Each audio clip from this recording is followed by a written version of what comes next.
The biggest reason why claims are denied is companies saying that they have multi-factor authentication and not having it. when they look to get cyber insurance? Number one mistake they're making is not buying enough cyber insurance. You have a tool that helps people quantify their risk.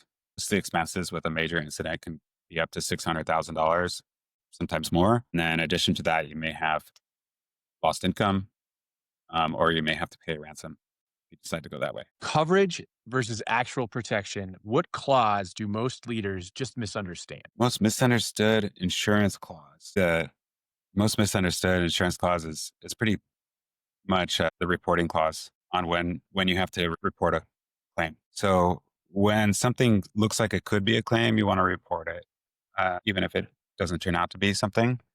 Within a certain amount of days. Usually it's like 30 days, and especially before your policy ends. Because if your policy Mm. ends and then something comes up that you knew about after that in the next policy, then the next policy is going to say like, we don't cover what happened back then because you knew about it. We wouldn't have, wrote this policy for you if we knew about it.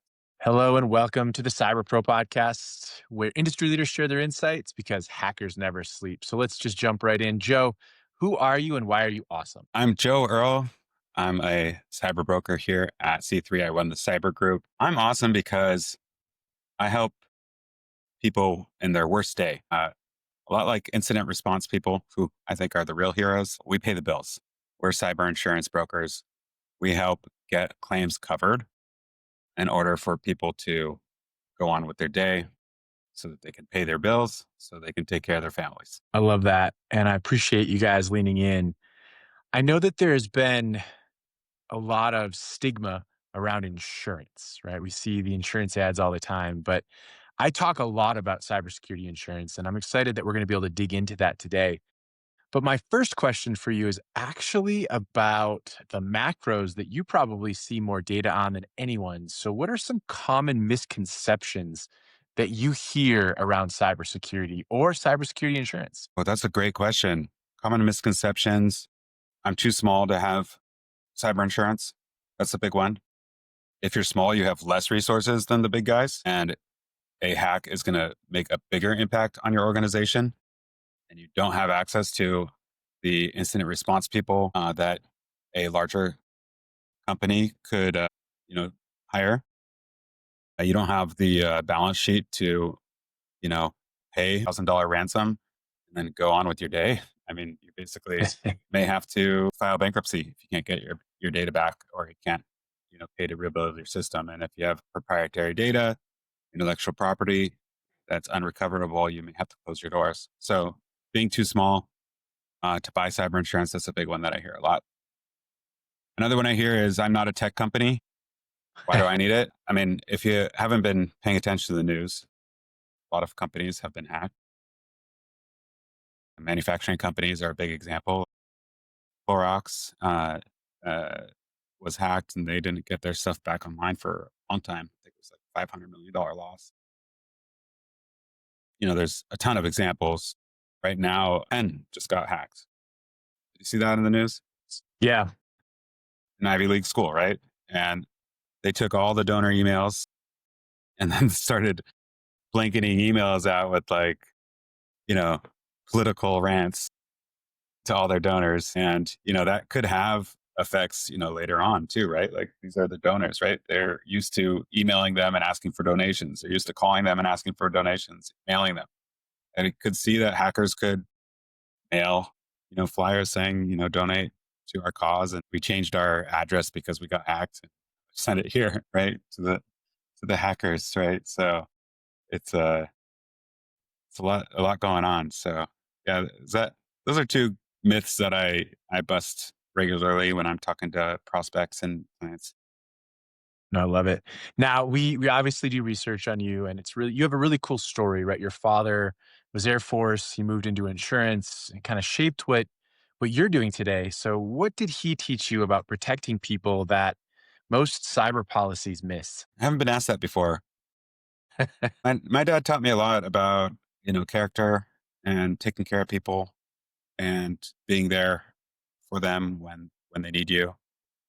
Sometimes it was, at 6 o'clock at night when I wanted to hang out with him and he had to go help a client, of course. But now that I'm in his shoes, I understand like you're loyal to your clients and they're loyal to you. So I think part of it is that you need to explain everything in the cyber insurance policy, explain what's covered, and especially explain what's not covered. No, I love that. And so let's talk about cyber insurance, right? Because what I'm seeing today is that it's no longer just a commodity, right? It's actually tailored. There's coverage that is needed for various industries.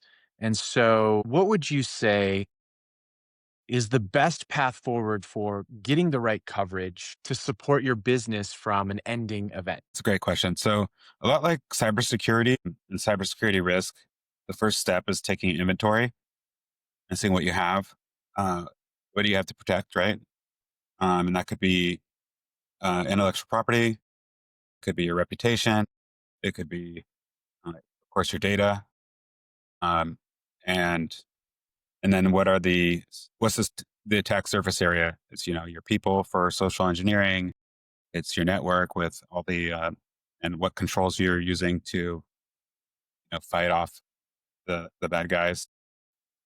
Kind of rambling here, but did I answer that question? What No, was the question again? yeah, no, you did. You did kind of answer it already, but let's dig in a little further. So, I asked you how you prepare your customers for a tailored coverage around cybersecurity insurance.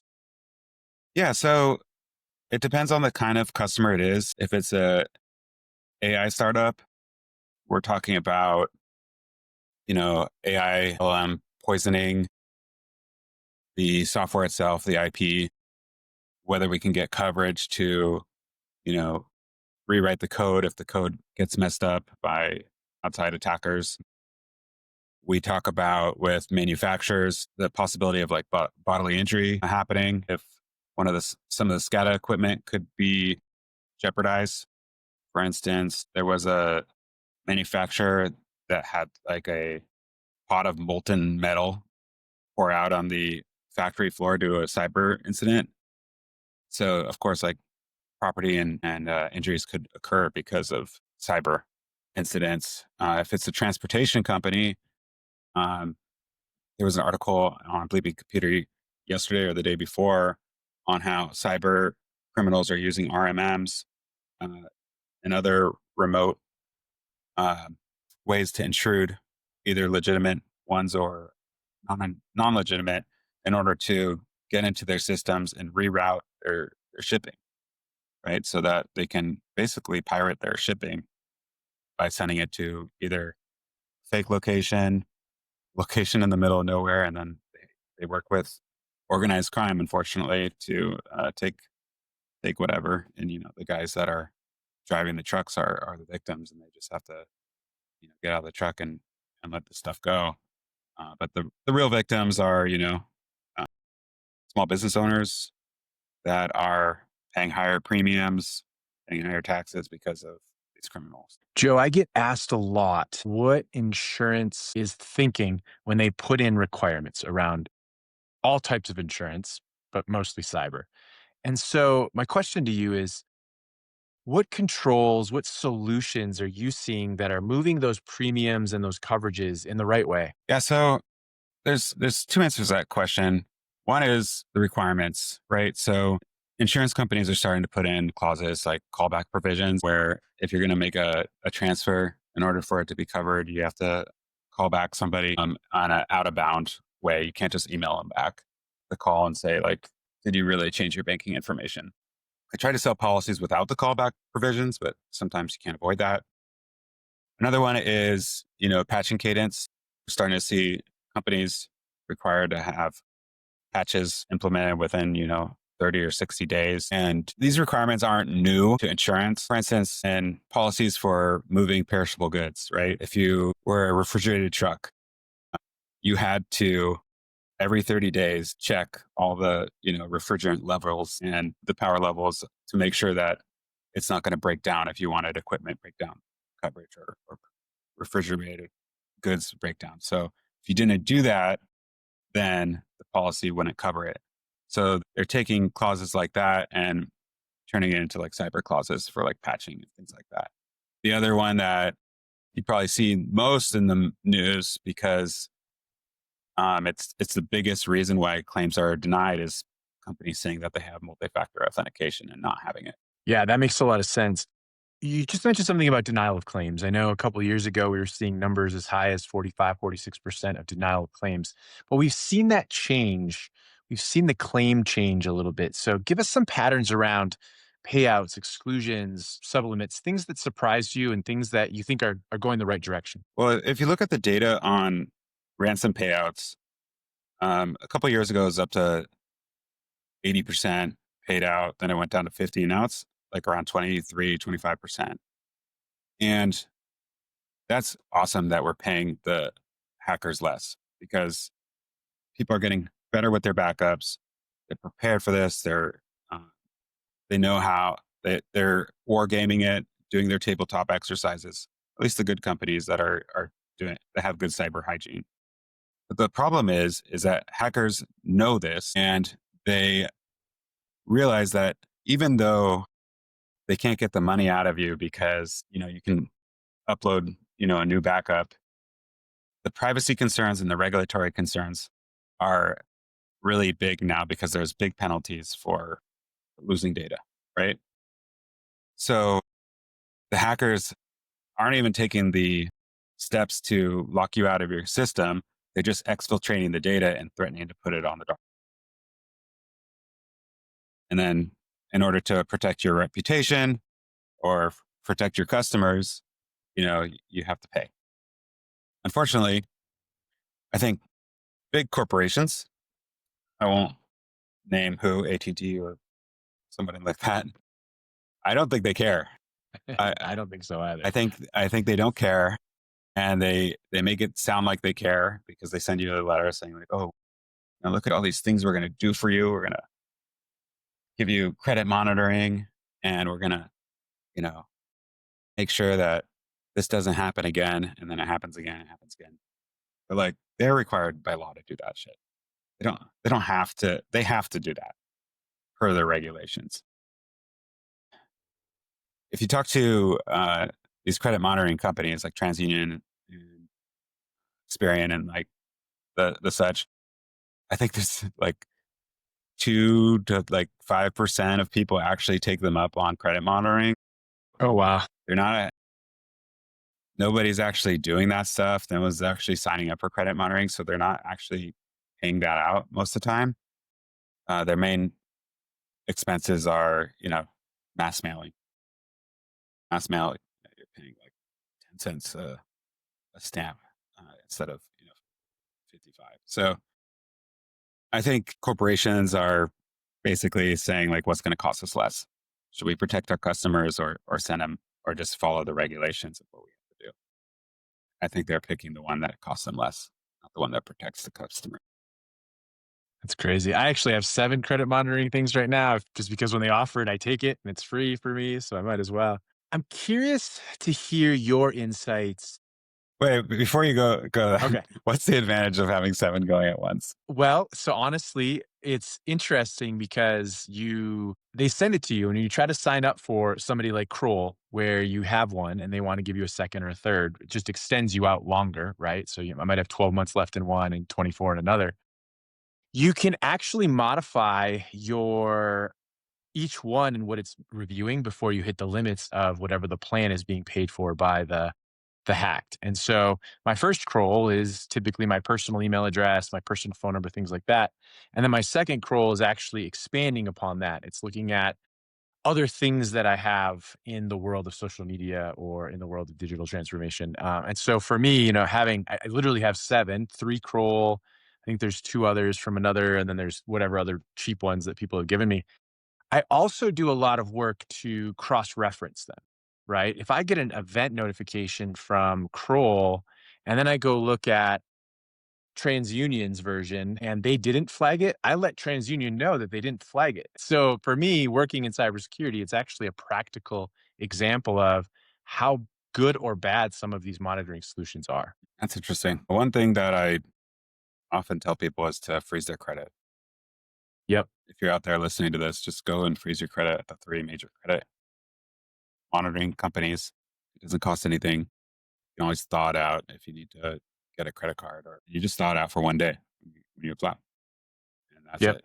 That way, nobody can take out a loan in your name. And those when you're looking to get credit, when approved for credit, whatever it looks like, it gives you the control. You get to ask them, which credit bureau are you going to hit? You go and thaw just that one, and you don't have to worry about unthawing all of them. So I agree. I think that's a great use of a free tool. Awesome. I cut Joe, you off before. What were you going to ask? oh no, that's perfect. Yeah, I love when we can get off on a side tangent, but I was going to ask you, don't answer artificial intelligence, but what are some trends you're seeing in cybersecurity today? I would say that the trends I'm seeing are companies coming together to be like platform companies instead of having individual tools like an EDR tool, next gen antivirus, scene tools. Companies like Palo Alto Networks, CrowdStrike are becoming like one platform for all those things.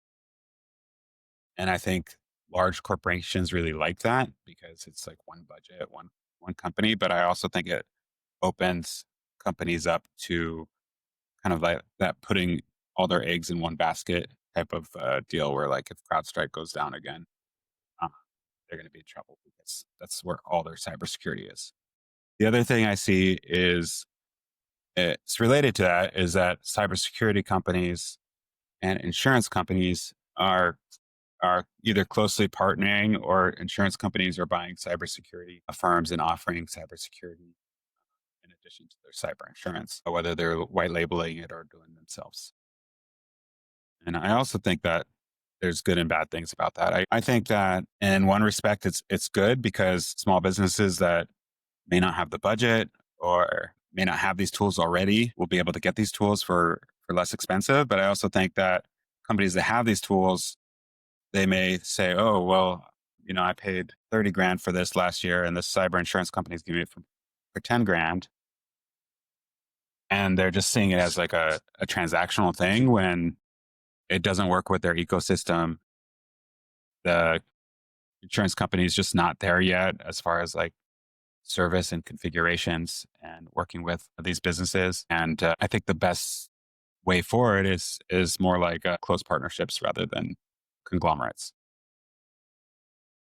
If you were to give advice to your customers about building a cyber risk program, what's one or two things that you would explain to them they need to do, not only to make them resilient, but to make them insurable? That's a great question. Well, what kind of company is this? It's your choice, right? You get to Okay, so choose. This is your world.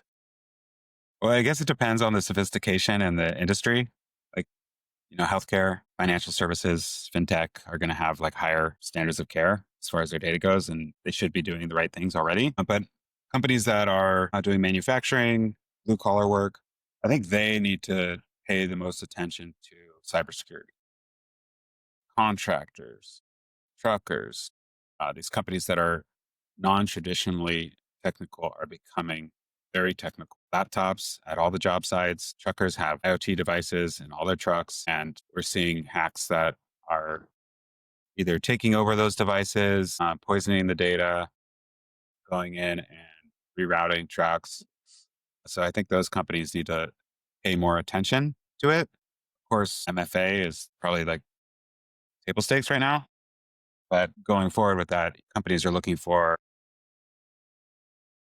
access management tools. They're looking for next gen antivirus. They're looking for all those EDRs becoming, endpoint detections becoming table stakes. So companies that haven't caught on to that, they need to catch up. Otherwise, it's harder for them to get insured. However, insurance companies are not very picky right now. The market, the insurance market right now, the cyber insurance market, I mean, every insurance market is different. Like workers' comp rates are going up right now, but cyber insurance rates continue to be depressed because companies are following some of the guidelines. The underwriters are being a little bit stricter, but they're also still writing companies that don't even have MFA. So anyone can be insurable if they're not too risky of a company. In aerospace, you don't have these things in you don't have these things, you're going to be, I mean, you're not going to be in business because you can't qualify for like FedRAMP or CMMC. So inherently, a lot of these businesses are insurable because of the industries they're already in. But I would say that most companies are insurable right now because Yes. there's a lot of VC money in insure tech right now, and they are vying for market share and aren't very picky.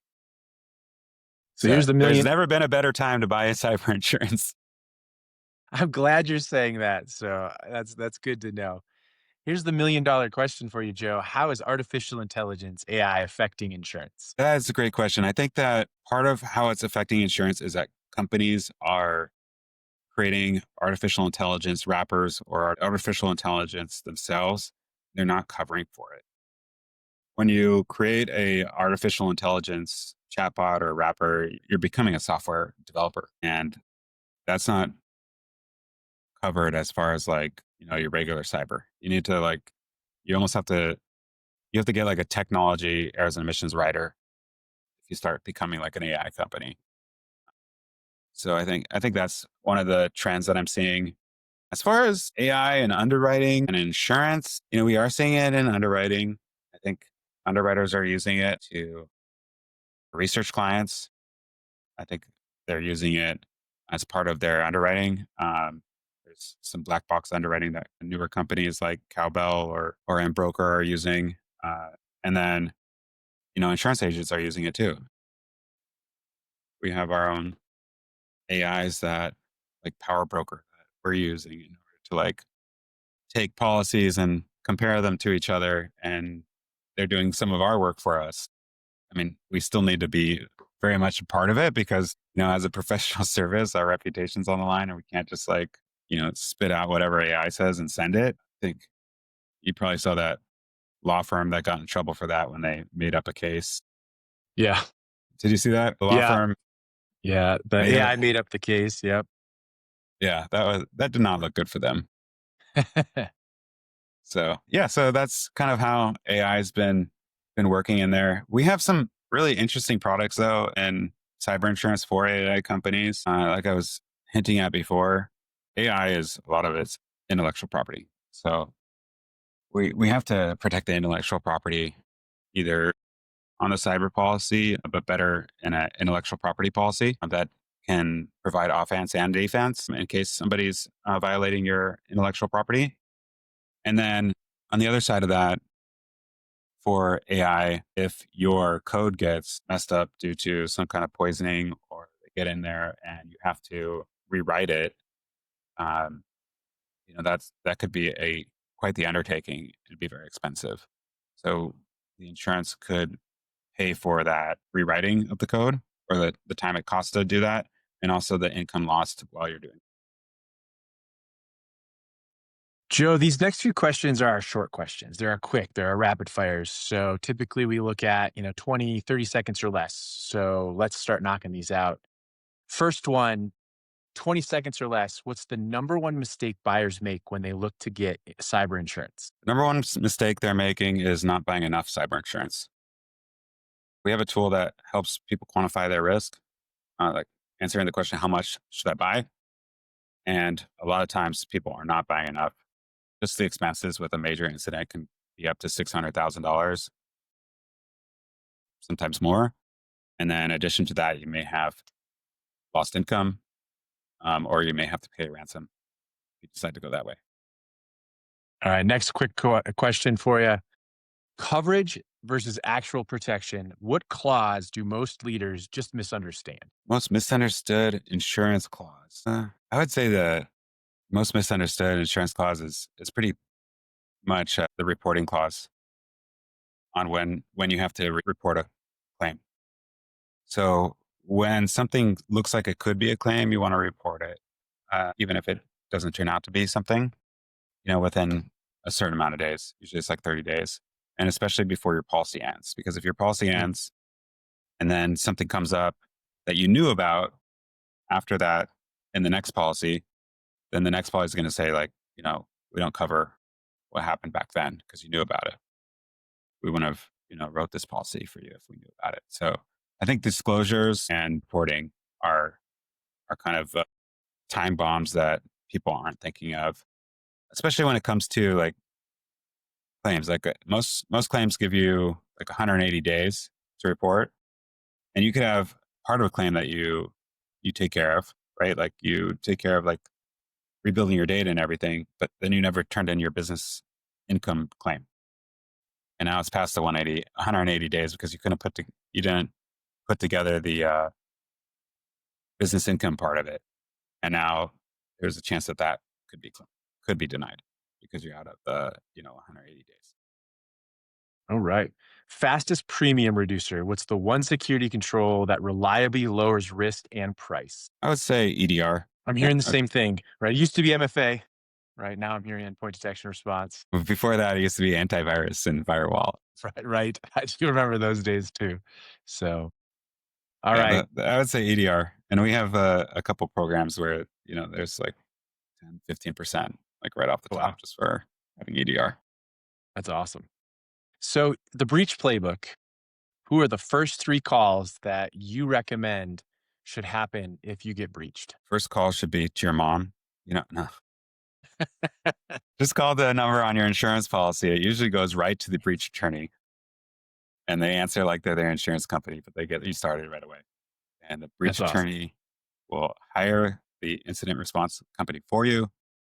Everything is privileged and you go from there. All But right, finish. I would Oh, go ahead. caveat that if you are wargaming and you have people that you like, you should talk to your agent about getting them on the panel or getting them as an authorized vendor so that you can call people that you already know your network, that you have a retainer with, and they can be the people that you call first, whether that's an attorney or incident response company.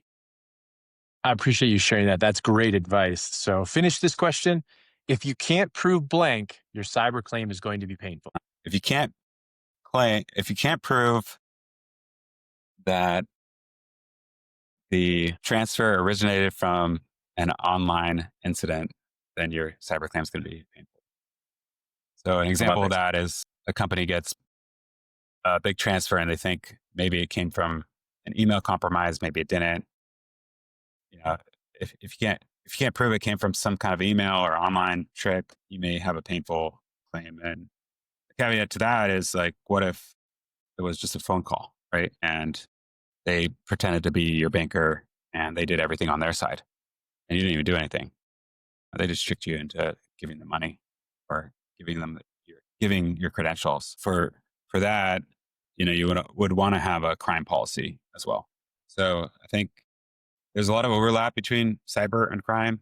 I always recommend companies have both because there's still people cleaning checks and writing checks and finding your checking number and doing ACHs on your behalf. And a lot of that wouldn't be covered under cyber policy. I did an article on LinkedIn about this a couple weeks ago, how you need crime and cyber. Joe, this has been super insightful, and I appreciate you being on the Cyber Pro podcast. Thanks again. Of course. Yeah, it was fun. We'll have to have you on the Ransomware Rewind podcast. It's a cybersecurity podcast I run too.